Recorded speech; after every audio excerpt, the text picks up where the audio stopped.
আমরা সমস্ত প্রস্তুতি সম্পন্ন করেছি।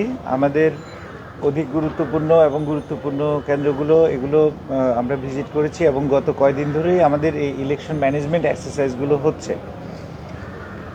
এই নির্বাচন নিয়ে আমাদের যে প্রস্তুতি, আমি মনে করি যে আমাদের প্রস্তুতিটা মনে হয় সর্বোচ্চ প্রস্তুতি।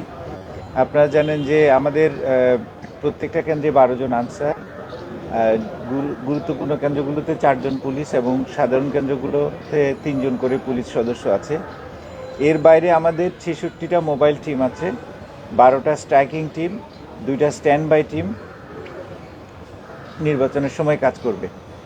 আর জিনিয়া অ্যাপটা সম্পর্কে আপনারা জানেন, আমাদের প্রত্যেকটা কেন্দ্রের ইনচার্জ যারা আছে, 294টা ভোট কেন্দ্র আমাদের এখানে, সিলেট 1-এ 215 আর বাকিটা সিলেট 3-এর।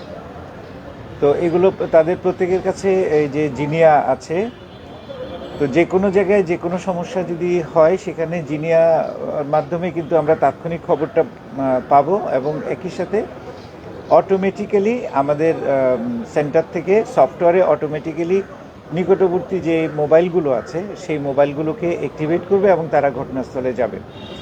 এর বাইরে আমাদের এই 6টা থানায় 10টা ড্রোন সার্বক্ষণিকভাবে চলতে থাকবে এবং যে কোনো ঘটনার আগে কোথাও যদি এরকম অবৈধ জমায়েত বা অবৈধ কোনো অস্ত্রশস্ত্র লাঠিসোঁটা এগুলো দিয়ে কেউ কোথাও অবস্থান নেয়, সেটা কিন্তু আমরা আগে আইডেন্টিফাই করতে পারবো।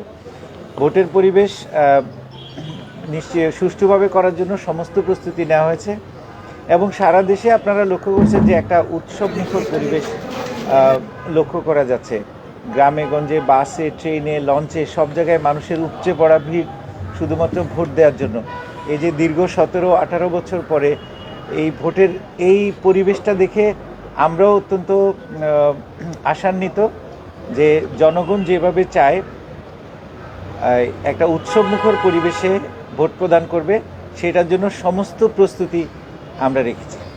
যে কোনো ব্যক্তি, কোনো গোষ্ঠী, কোনো দল যদি কাউকে ভোট দিতে বাধা প্রদান করে, সেক্ষেত্রে আমাদের জিনিয়া অ্যাপ কিন্তু খোলা আছে, আমরা তাৎক্ষণিকভাবে সেটা মোকাবেলা করতে পারবো।